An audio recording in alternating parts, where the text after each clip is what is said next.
Good morning. നമ്മൾ എപ്പോഴും പറയുന്നത് കേട്ടിട്ടില്ലേ, വീടിന്റെ വിളക്ക്, വീടിന്റെ വിളക്ക്. ഒരു വീടിന്റെ വിളക്കാണ് പോലും ആ വീട്ടിലെ സ്ത്രീ, അമ്മ, ഭാര്യ, അവരാണെന്നാണ് നമ്മൾ കേട്ടിട്ടുള്ളത് അല്ലേ? ഞാൻ കേട്ടിട്ടുണ്ട് കേട്ടാ.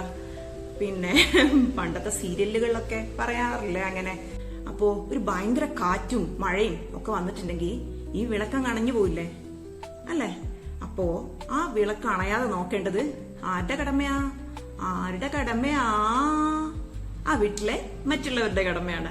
അതായത് ഹസ്ബൻഡ്, മക്കള്, ഇവരുടെയൊക്കെ കടമയാണ്. നിങ്ങളെ വീട്ടിലെ വിളക്ക് അണയാതെ നോക്കേണ്ടത് നിങ്ങളുടെ കൂടെ ഉത്തരവാദിത്തമാണ്.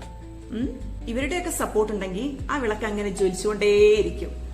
നിങ്ങളുടെ വീട്ടിലെ വിളക്കിനെ ജ്വലിപ്പിക്കേണ്ട ഉത്തരവാദിത്വം നിങ്ങൾക്ക് തന്നെയാണ്. എല്ലാവരുടെ വീട്ടിലെയും വിളക്കുകൾ നന്നായി ജ്വലിക്കട്ടെ. Thank you.